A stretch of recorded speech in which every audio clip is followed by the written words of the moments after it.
Hey guys, MCU Collector here with another figure review. Next up is the threezero DLX Marvel Studios The Infinity Saga Iron Man Mark IV from Iron Man 2. So Big Bad Toy Store just got in the Mark IV and the Mark VI figure, and the Mark 85 is sitting in my pile of loot right now, but I'm going to Disneyland, so I didn't want to ship it yet.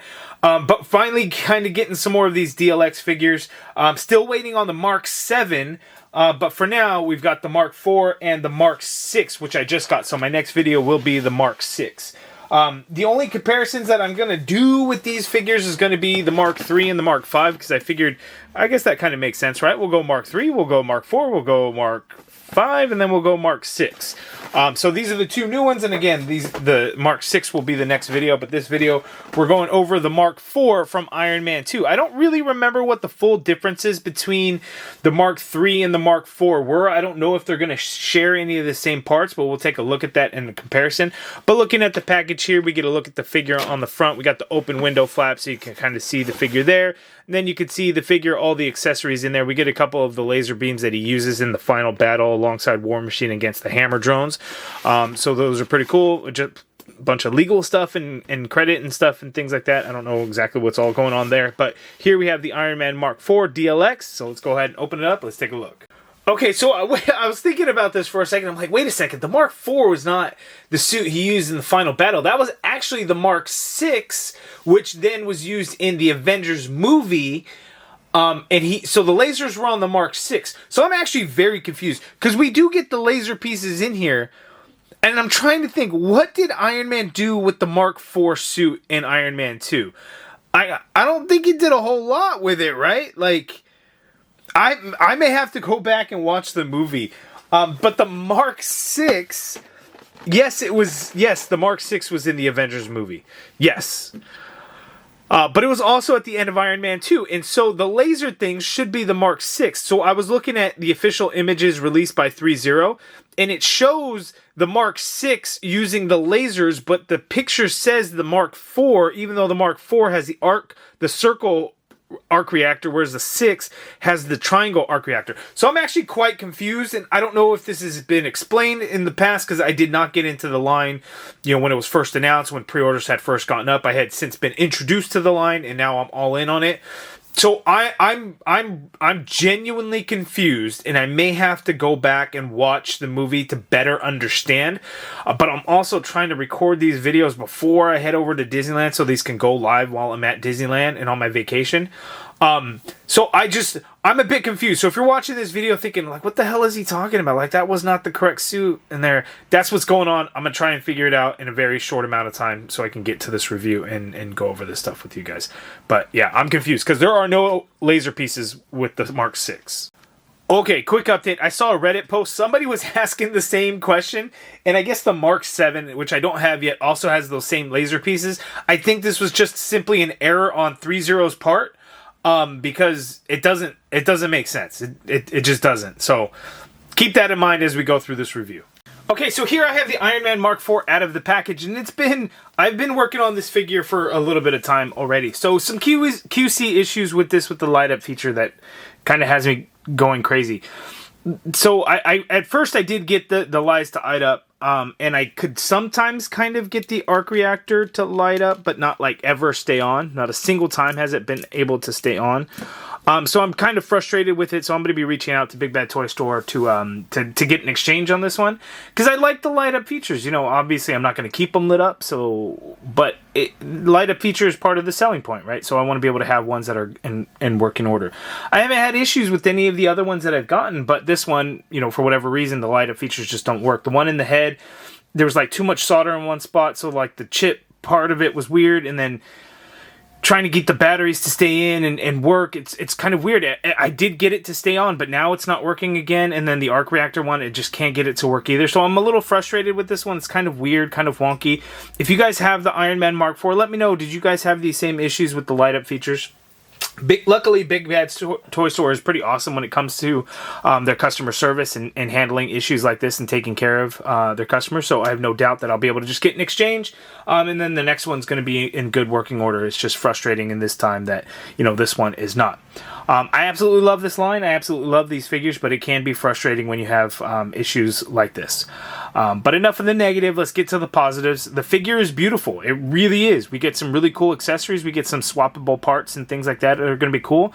This laser thing, while cool, it's not accurate to the Mark IV. It's just not. It's a Mark VI thing, and luckily the laser thing is just part of the hand. So as you can see here, I already have the laser already ported in, and it's just the hand. So likely this hand will just be able to swap onto the Mark VI, and that will not be an issue.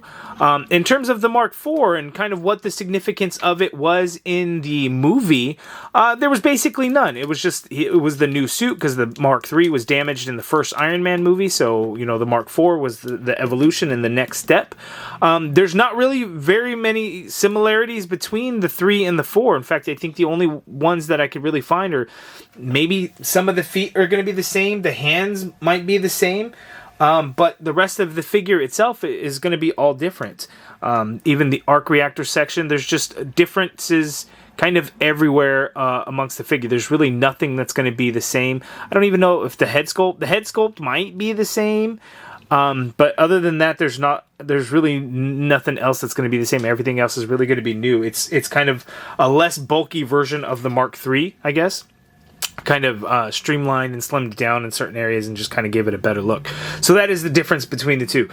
All the DLX figures come with these blast effect pieces. We get 4 in total. 2 of these longer ones, 2 of the shorter ones. You can port them into the hands, or you can peg them into the bottom of the feet as for Iron Man to do some flying poses and things like that. Careful, these things are a little pokey, so you can put them on the feet there. So that is really cool. So that is the Mark III. So let's go ahead and get in for a closer look at the details. Okay, looking in at a closer look, really nice red and gold. These are always painted very, very nicely. I did have one issue on my black and gold Mark 50, but I was able to send it to threezero, and they were able to get the correct paint on there without issue. But this one, just the light up features are the problem, not anything going on with the paint or anything like that. Oh, I dropped the flap. Where did it go? Oh, I just dropped it on the floor even. So these flaps, all these flaps, they all clip in, so there's no worry or anything like that. I didn't break anything there. But, in flight poses, you can use that as, I guess kind of wind stoppers. If he's got to get brakes on, that's kind of what he does there. So those moving parts, I'd probably almost prefer that they not be there just because, the delicate, fragile pieces, you could be at risk of breaking them, and nobody ever wants that. Some nice silver in there in some areas, like here at the top, here in the front, and then a nice gold panel lining throughout the front there, which is cool. And then looking at the legs, some deep gold in there, finishing off to the bottom of the feet there. So looks really good, can't complain there. In terms of accessories, again, we get the laser hand here. It's basically a fist with this other piece that kind of pops up there, and then you can port in the laser. We get 2 of these laser pieces here, so one for each hand, because, well, the Mark VI at the end of the movie did do it to where, he uses those lasers on both hands there. So those are the hands that we get there. And then we also get 2 sets of hands for each style of hand. So, where is it? This one here. Wait. No, hold on. This one here.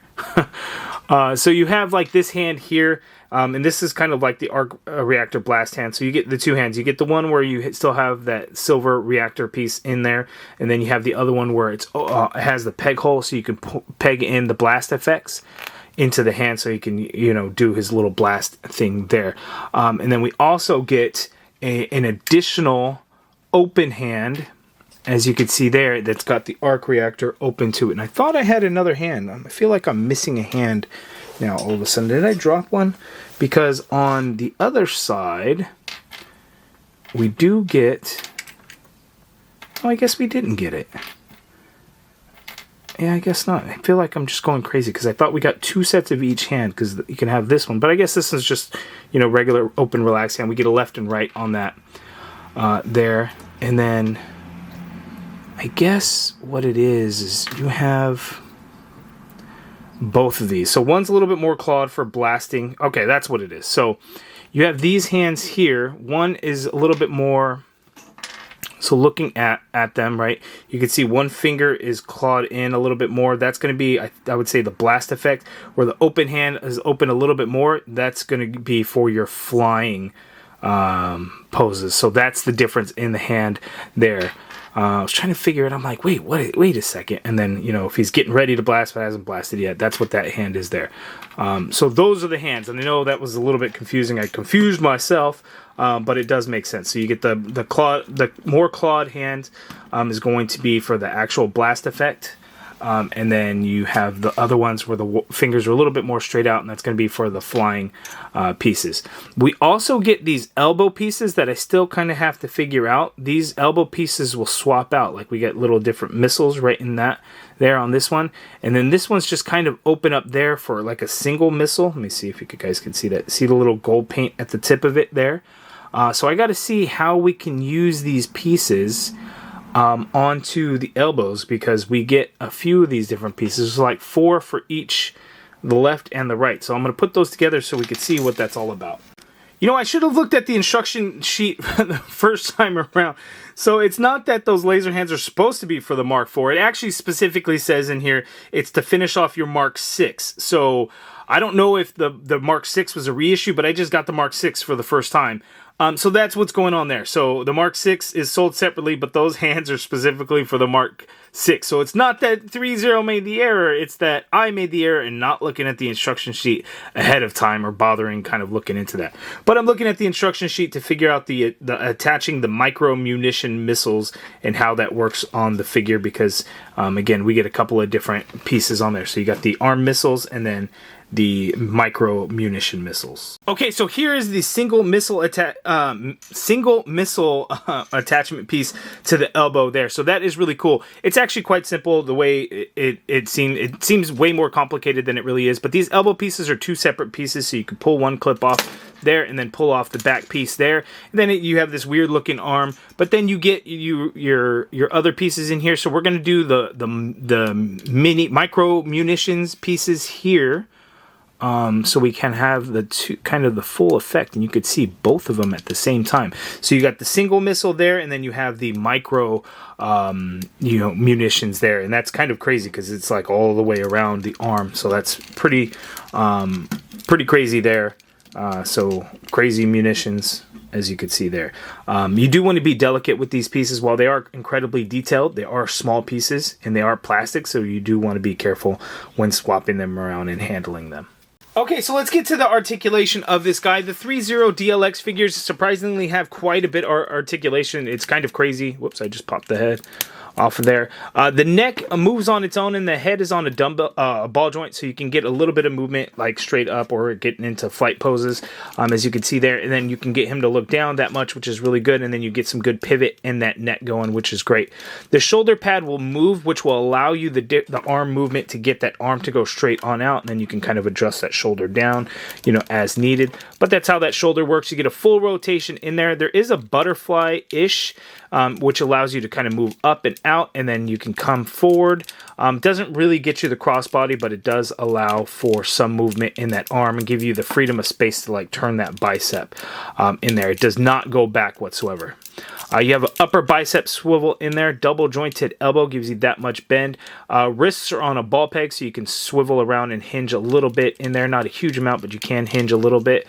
This pec chest piece here, these flaps open up, so it'll allow some movement to get this arm to come across a little bit, so you're not hitting different pieces in there, so it allows for a little bit of movement, so that is good there. The diaphragm torso piece, you get a couple of different moving parts in there. Crunching forward total is that much for Iron Man, which is pretty good. Think of Man in a suit. How much could he really move anyway? And then you can actually get him to lean back a little bit in there. You get a swivel at that upper diaphragm in there, and then you get a little bit of tilt, so you could tilt to the left that much, you could tilt to the right that much there. So good articulation there. You get a drop down leg, so you could drop the leg down that much, which will allow you to kick forward super far, as you could see that. There's no movable parts on this leg because there's already enough room to move that leg. Other pieces, like the thigh piece, will have a moving part so you can get it to hinge up. So it's kind of cool that we don't have to worry about it. Now, the leg goes back that much. At that drop down, you do have a swivel in there, so you could swivel that leg around. You get a double jointed knee, gives you that much bend there. The ankle, it's just kind of on a ball joint, so you could swivel around a little bit. You can hinge down a little bit, as you can see there. You can hinge up a little bit, and you have toe articulation in there. Not a whole lot on this guy, but you do have some toe articulation. Then again, because it's on a ball joint, there is a little bit of pivot in there, and you do have some movable pieces here on that ankle, which will allow some of that movement in there. So again, good articulation on this guy. If you have any of the other DLX Iron Man figures, you know what to expect, except, you know, again, my QC issues on mine, which is not good. And I'm just now noticing this. Looks like I got a speck of paint missing right there, and I don't know if that chipped off or what happened there. I don't see like paint chip anywhere, but missing paint right there. So that's kind of tough. So again, I'm going to be reaching out to Big Bad Toy Store, hopefully to get a replacement on this guy, because yeah, I'm a little disappointed in how it came out. The figure looks beautiful aesthetically. It's just the QC issues bother me. Okay, so Iron Man Mark III, Iron Man Mark IV, and Iron Man Mark V. You can see the 3 is actually kind of small compared to the 4. So that's kind of interesting, like height-wise, you know, the difference that they made. And it looks like the biggest difference is going to be kind of in the hip area and how they did it. All the figures look absolutely gorgeous. The Iron Man Mark V, I absolutely love the way this figure came out looking.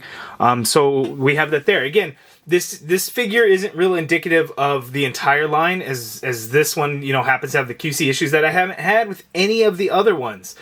So it's really unfortunate that in this case, you know, I have that issue. But again, I'm sure Big Bad Toy Store will get me a replacement. That should not be an issue whatsoever.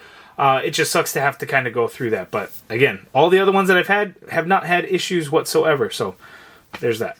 Okay, that's my review. Again, a little disappointing. Sorry for the probably not great review on this guy. From an aesthetic standpoint, it's great. Accessory standpoint, really good.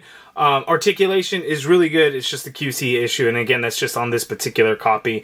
The next video will be the Iron Man Mark VI, so it's cool that I got the correct hands and the laser beams so I could use for the Mark VI. And hopefully there's no QC issues on that one, and it lights up just fine. You guys give me your thoughts down on in the comments below. What do you think of the threezero DLX Marvel Studios Infinity Saga line? These Iron Man figures are awesome. They are a 1/12 scale. However, they're basically like 7-inch figures. They're not a true 1/12 scale. They're a 7-inch scale. So they're not really going to fit in with your Marvel Legends if that's what you're looking to do. These are plastic and die-cast pieces, and each figure does come with an action figure stand. This is not going to deter me from any of the line, as I basically have every single one. I even ordered in a Mark 43 Battle Damage. It's coming from eBay, Singapore. I had to get it from overseas, but I'm excited for that one. Then hopefully soon the Iron Man Mark 7 and the reissue of the Mark 43 will be good, so I can have that with my Hulkbuster. And then Mark 85, I'm really excited about that one as well. And when I get back from Disneyland, I'll ship that out of my pile of loot. But I'm looking forward to those ones. Absolutely love the line. You guys give me your thoughts down in the comments below. Let me know what you think of this Iron Man Mark IV. If you've got it, did you have the same QC issues? Let me know. If you guys like this video, please do me a favor. Hit that thumbs up button. Subscribe if you haven't already done so. And as always, thank you for watching.